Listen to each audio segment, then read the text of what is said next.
بسم اللہ الرحمن الرحیم۔ شروع اللہ کے نام سے جو بڑا مہربان نہایت رحم والا ہے۔ یا ایھا الذین آمنوا لا تسألوا عن اشیاء ان تبد لکم تسؤکم۔ یا ایھا الذین آمنوا، اے ایمان والو، لا تسألوا عن اشیاء، مت پوچھو ایسی باتیں، ان تبد لکم، اگر تم پر ظاہر کر دی گئی، تسؤکم تو تم کو برے لگے گی، وَإِن تَسْأَلُوا عَنْهَا حِينَ يُنَزَّلُ الْقُرْآنُ تُبْدَ لَكُمْ، اور اگر یہ باتیں پوچھے گے ایسے وقت میں کہ قرآن نازل ہو رہا ہو تو تم پر ظاہر کر دی جائے گی، عفا اللہ عنہا، اللہ نے ان کے بارے میں معافی دے دی،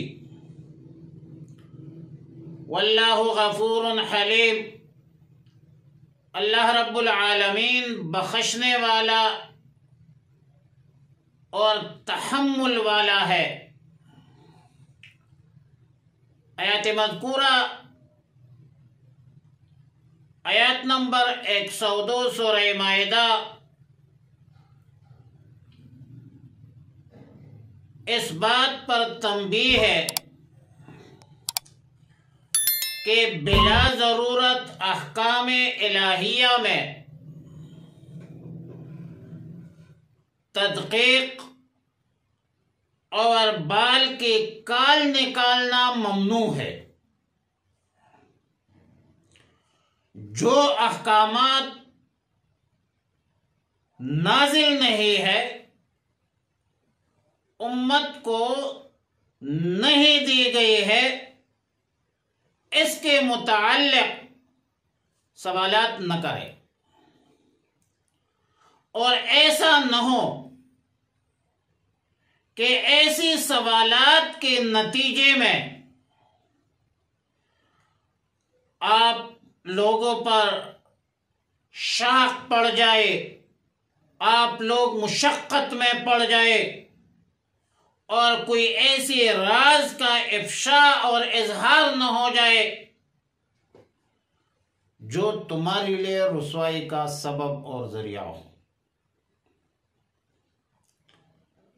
تفسیر ابن کثیر جلد 2 صفحہ نمبر 105 بحوالے ابن جریر سیدنا ابو ہریرہ رضی اللہ تعالی عنہ سے منقول ہے، روایت ہے کہ ایک دن رسول اللہ صلی اللہ علیہ وسلم باہر تشریف لائے اور اس وقت شدید غصے میں تھے، اور رسول اللہ صلی اللہ علیہ وسلم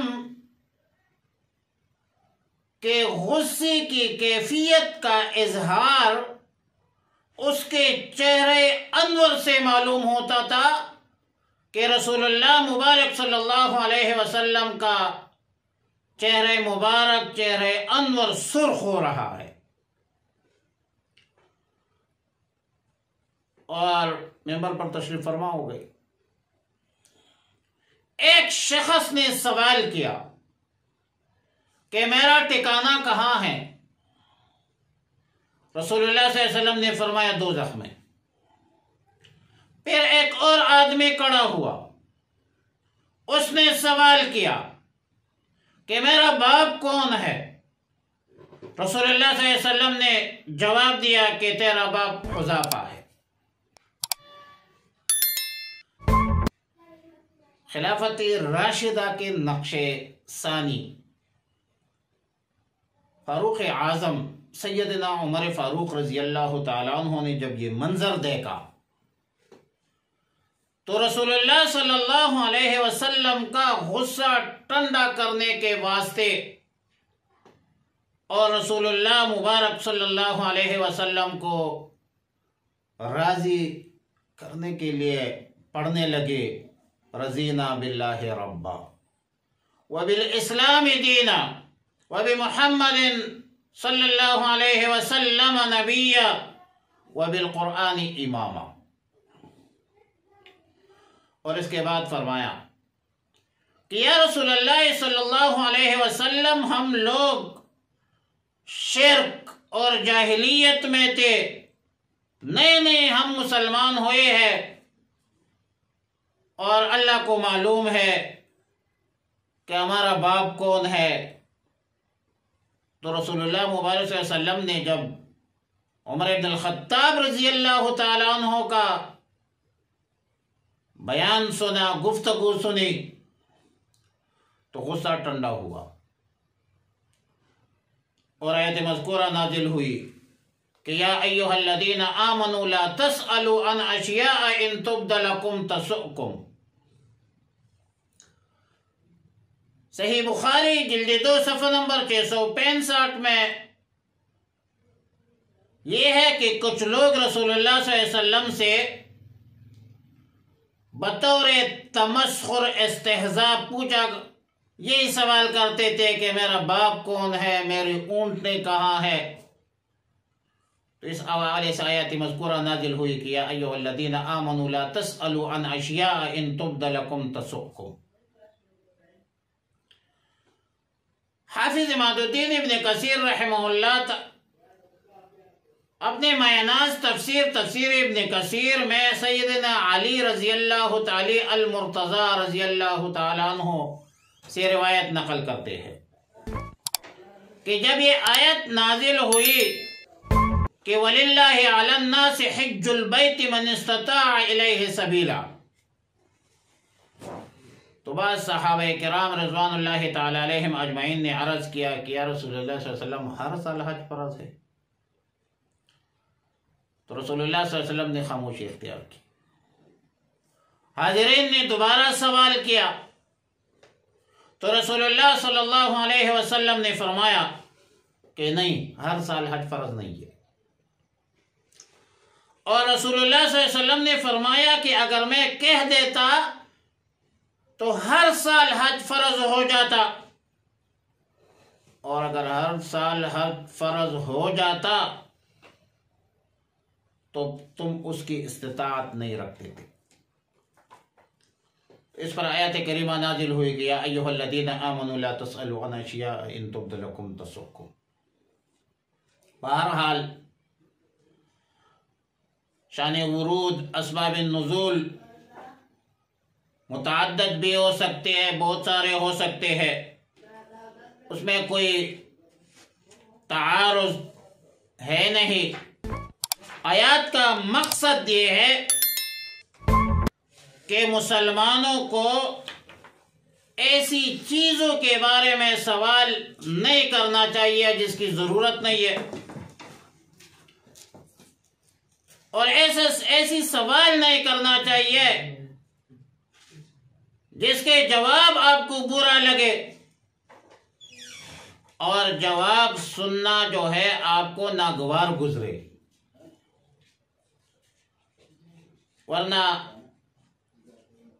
مقصودی سوال اور ضرورت کے تحت سوال کرنا تو خود قرآن کریم کی تعلیم ہے. فرمایا فَاسْأَلُوا أَهْلَ الذِّكْرِ إِن كُنتُمْ لَا تَعْلَمُونَ. معلوم ہوتا ہے کہ سورہ مائدہ آیات نمبر 101 میں ایسی سوالات سے منع کیا گیا ہے جس کی ضرورت نہیں ہے،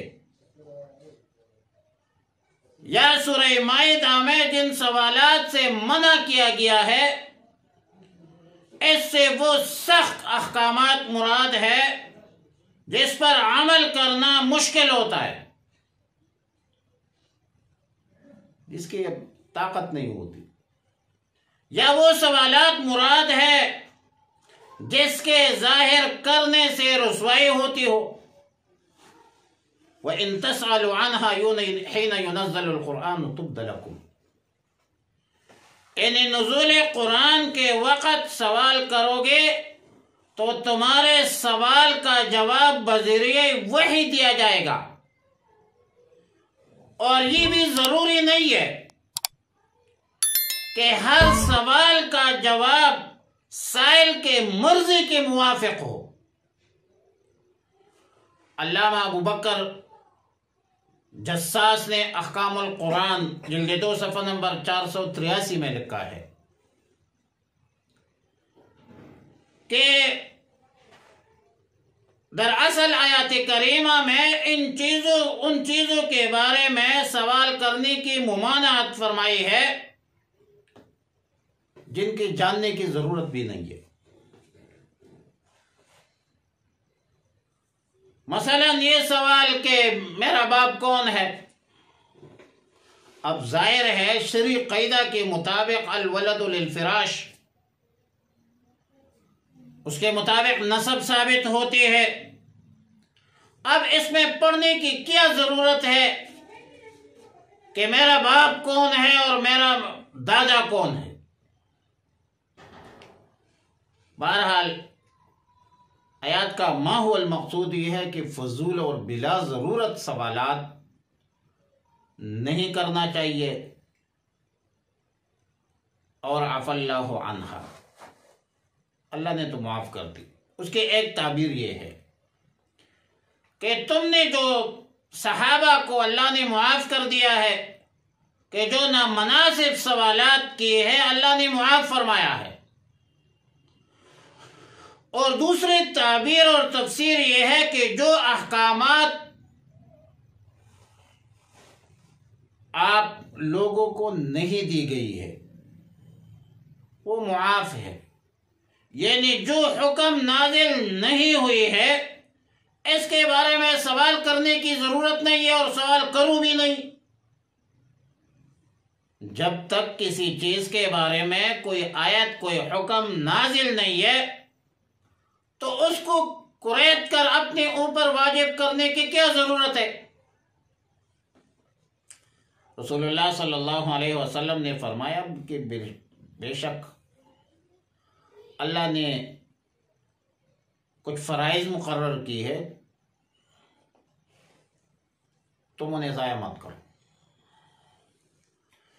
کچھ چیزیں حرام کر دی گئی ہے اس کا ارتکاب مت کرو. کچھ حدود متعین ہے اس سے آگے مت بڑھو. اور تم پر مہربانی فرماتے ہوئے بہت سی چیزوں سے خاموشی اختیار کی ہے. اور یہ خاموشی کوئی نسیان بولنے کی وجہ سے نہیں ہے، بس تم ان کے بارے میں سوال مت کرو. رواہ الدارقطنی. قد سألها قوم من قبلکم، تحقیق کے ساتھ تم سے پہلے لوگوں نے بھی سوال کی. ثم اشبہوا بها کافرین، پھر وہ اس کے منکر ہو گئے. یہ آیت نمبر 102 ہے.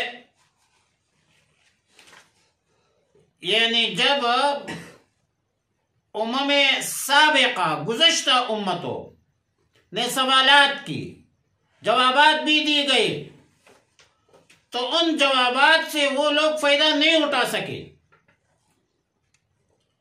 جو حکم دیا گیا تھا اس پر عمل نہیں کر سکے. قوم سمود نے پہاڑ سے اونٹنے نکالنے کا سوال کیا تھا، اور جب اللہ تعالی نے اپنی قدرت سے اونٹنے نکالی، پہاڑ سے اونٹنے نکل آئی، انہوں نے تب بھی ایمان نہیں لایا، الٹا اونٹنے کو کاٹ ڈالا. اور یہ جو سورہ مائدہ ہے، ظاہر ہے سورہ مائدہ کو مائدہ اس لیے کہتے ہیں کہ یہ تسمیۃ الکل باسم الجزء الاعظم کے قبیلے سے ہے. حضرت عیسیٰ علیہ السلام کے حواریین نے سوال کیا تھا کہ ربنا انزل علینا مائدۃ من السماء تکون لنا عیدا لاولنا وآخرنا وآیۃ منک.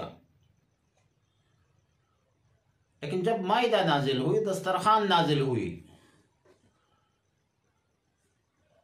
تو پھر ان لوگوں سے کہا گیا کہ جو کھا سکتے ہو کھا لو، لیکن اسے اٹھا کر ذخیرہ مت کرنا، اس کو رکھنا مت.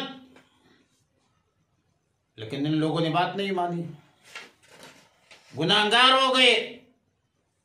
اور ظاہر ہے کہ بلا ضرورت سوالات یہ وقت کا بھی ضیاع ہے، ایک لا یعنی امر ہے. اور رسول اللہ صلی اللہ علیہ وسلم نے فرمایا کہ من حسن اسلام المرء ترکہ ما لا یعنیہ، رواہ الترمذی. ایک انسان کی اسلام کی خوبی یہ ہے کہ لا یعنی چیزوں کو چھوڑ دیتے ہیں. اور ہم تو اس سوسائٹی میں، معاشرے میں رہتے ہیں، کتنے لوگوں کو ہم نے دیکھا ہے فرض نماز نہیں پڑھتے، لیکن ہر وقت فضول سوالات اور فضول چیزوں میں پڑ جاتے ہیں.